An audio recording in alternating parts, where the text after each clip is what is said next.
Hello everybody, welcome back to a Friday evening session. I'm hoping to get this online Friday evening. Could be a bit of a longer video, and since I've been filming in HD, it takes a lot more work and time to get it sorted and get it uploaded. So we'll see how we crack on. We'll start as always with a beer. New one to me, Wild Haven American Pale Ale. It's only American in style because it's from the Arundel Brewery in West Sussex. Now it says here crafted in collaboration, and we've got a winged glass there. It says Decatur, Georgia. So I'm wondering if this is, let's see, crafted in collaboration with the Wild Haven Brewery in Decatur near Atlanta, Georgia, using northern and southern hemisphere hops.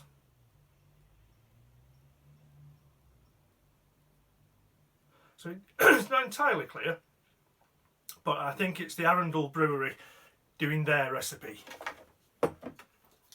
So let's get it open and get it down my neck.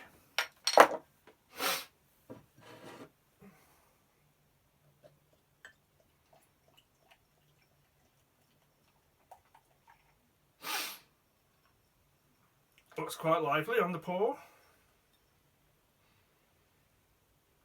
Ooh, I think I nearly made a bollocks of that. I'll leave that last bit in there for now. Swap hands. 5.2% by volume.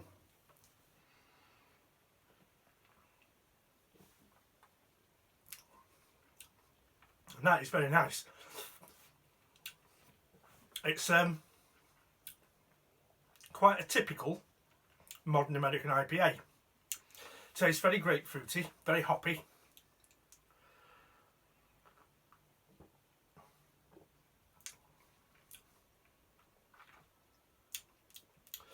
The finish is not as long as some, but it's nice malty finish. That's very good. I can recommend that. And if they have any more in Aldi, I should probably pick one or two up. So, Wild Haven American Pale Ale, crafted in collaboration.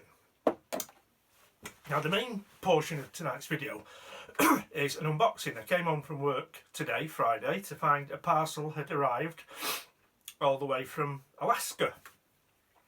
One of my subscribers, John, 40belowful is his channel. He wanted to send me a couple of knives, and he's been very generous in the past.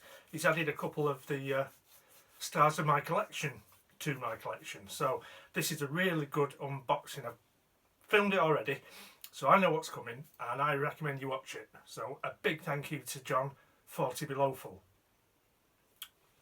Before we do that, I just want to have a chat about a comment that was left on one of my knife reviews.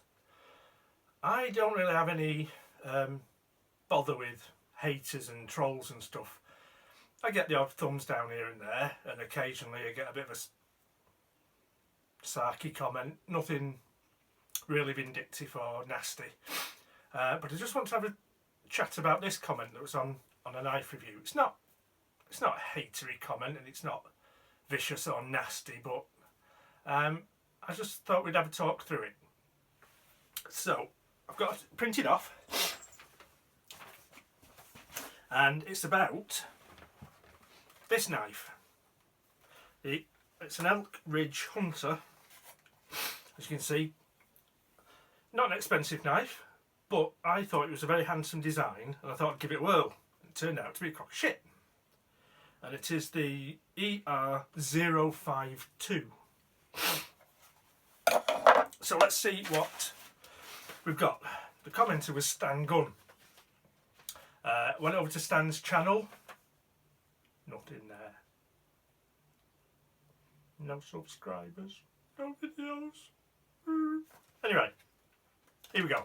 So he says, you paid $18 for a production knife and you expect the quality and tolerances of a 1K custom knife! Exclamation, exclamation, exclamation. Well, no, I don't actually. and I don't believe I gave that impression in the video. What I want is the quality and tolerances of an 18 buck knife. It was about, I think it was about 14 or 15 pounds sterling at the time. And if you compare it with something like this Rough Rider, also a ordinary size fixed blade in a budget price range, I think this might have been a few quid more, but not a lot. This is far more acceptable on the quality front. It's not perfect. There's a couple of transitions aren't fully smooth. It's not the best quality wood on the scales, but it is solid wood. And it's near enough. Not perfect, but it's near enough for the money. However, let's carry on. So you've paid 18 bucks for a production knife, you expect the quality and tolerances of a 1K custom knife. Silly man. Yes, you're quite right. But I'm not silly for the reasons you're suggesting, I don't think. So, silly man, and one of the most stupid comments and reviews on knives I've come across. Well, that is entirely a matter of opinion, can't challenge that. That's fair enough. These knives are budget, but huge value for money. Well, not really, because I don't think that's a usable knife. And I shall explain why shortly. Actually, solid knives made out of good steel and with very nice fit and finish, plus genuine leather sheath, nicely stitched. So, it's not huge value for money, it's a massive disappointment. Actually, solid knives made out of good steel. Well, no, one of the main things in the review was, when I was taking photographs of this, it slipped off the chair I was propping it up on, and it fell point down, only dropped about less than 3 feet, point down onto a laminate floor, and the tip bent.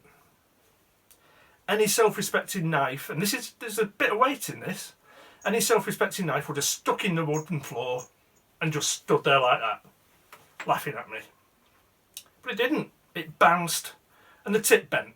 So the steel is in fact shite. Very nice fit and finish. That was the other big thing about this. It's the worst fit and finish on a knife I think I've seen in a long time. The scales sort of touch the tang. There's massive gaps here. They're not even the same size. That's 2.5 millimeters away. It's just not even close. Round where the front bolsters and the tang all come together to form this finger stop and the choil, massive big gaps. You could get anything through there, really. It's absolutely horrible. They're not even the same size. If you look at the thickness on the end, this scale is about twice as thick as this scale. Now, I don't mind it being a bit off. It's a cheap knife, but it should be sort of reasonable. Plus, genuine leather sheath, nicely stitched. Yeah, fair enough. I'll accept that. It's genuine leather sheath. It's not the best leather in the world, but it's nicely cut, except for there's a sharp corner there instead of a rounded transition, but you don't bother about that. And it is nicely stitched. For the money, yeah, can't complain. Price tags of these are mostly 10 to 20 bucks. Go ahead and fork out thousands of dollars for the same knife from Randall, and then be smart on tolerances. Well, there's not much chance of me forking out $1,000 on a Randall, or any knife really. I have from time to time paid over £300, so let's say $300 to $400. Not often, and usually special occasions, Christmas, birthday, when I've had a bonus, unexpected bonus payment from work. But really, an occasional payment of that kind for a knife is the top of my budget. So, I don't understand how somebody can be so greedy that he actually expects for 10 bucks getting $500 to $1,000 worth of knife. Silly man. Well, I'm not, because I don't, basically. I just want my money's worth. So, although this has only got a nylon sheath compared to leather, for the same kind of money, this knife is usable and this knife isn't. And that's really where I'm coming from. So, shall we crack on with the main part of the video?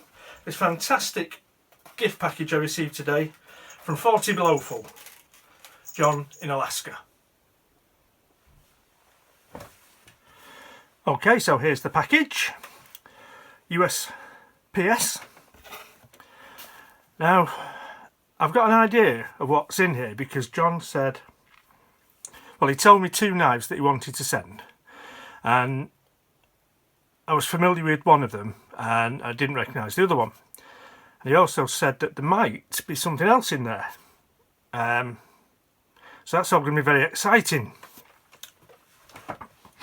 John's been very generous in the past when he sent a gift package through. I'm very appreciative. He's added some lovely knives to my collection. So let's crack on. We've got the duct tape of privacy. Let's see what happens if we just give it a slice along that long edge there.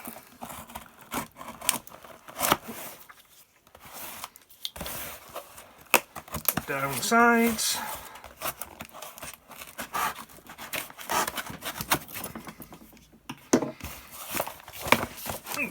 We're still in focus. Now, let's see. Oh, there's a note. We'll have a look at the note first.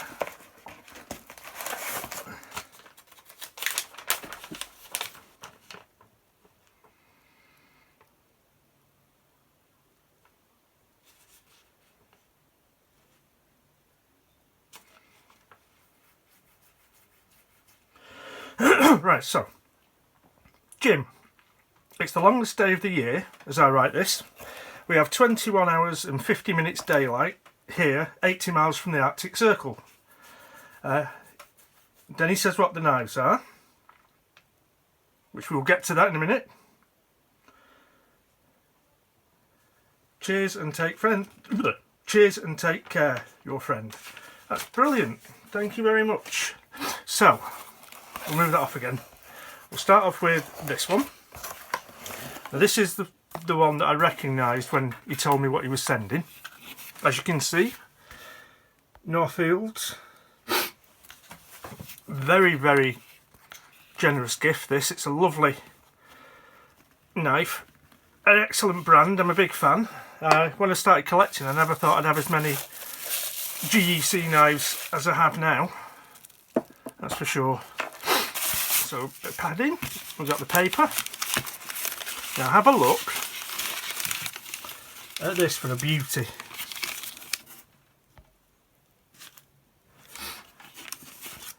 It is a number, I've forgotten the number now, it's a 38 in green abalone. Look at those colours. Not doing it much justice here, am I, with this phone camera. So we've got a single blade, a nice long swept clip, and a curved sort of seahorsey handle. It's a bit reminiscent overall of the French Laguiole pattern with a nice sinuous curve. It's a beautiful thing. Fit and finish is, as far as I can see, immaculate, which is pretty much what we expect from GEC knives. And that abalone is fabulous. This isn't solid. I can't remember what they call it. It's a laminate, in that it's sliced between, I assume it's acrylic resin, a clear plastic layer. So the advantages of that being, if you want to buy one, it probably keeps the price down a bit because it's not solid abalone. And also, it's probably going to be a bit more harder wearing. Because as far as I know, abalone is not particularly tough. But just looking this over, we've got the pinched bolsters and the groove, brass pins, nicely inlaid badge. It's absolutely gorgeous. We'll just try again to get see if we can see those colours for you. That really is a fabulous, fabulous thing. Thank you very much, John. So what else we've got in here? We've got something in bubble wrap. So let's get the new addition to the collection, put it to work straight away.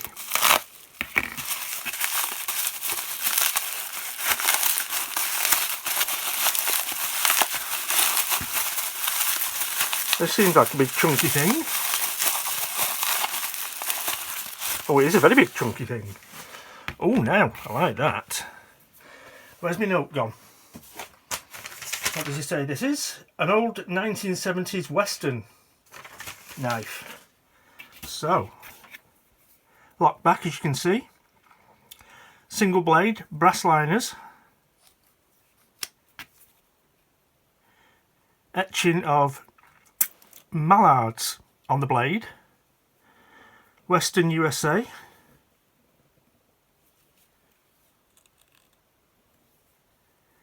Seems to be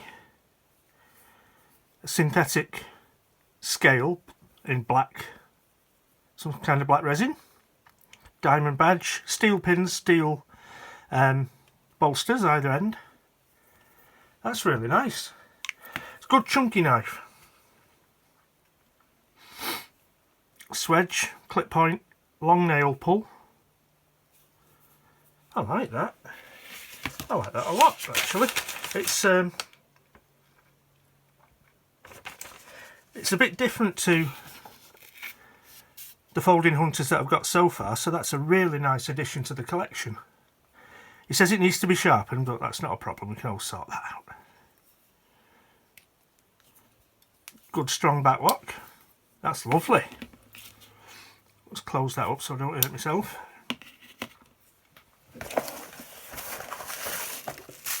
That's a bit of padding. That's a bit of padding. And something else.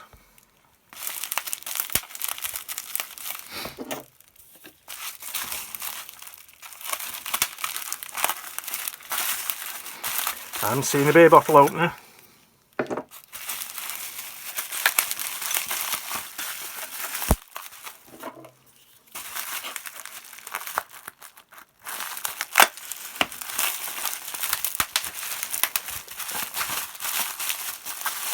Oh, that looks nice.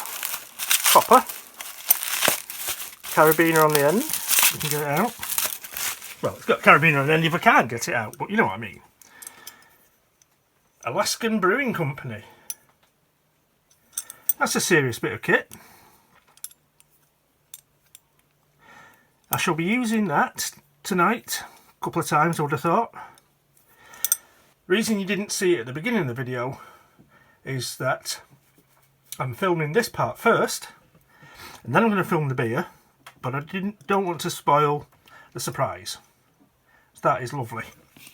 So nice chunky beer bottle opener, a very chunky folding hunter, and this pretty as a picture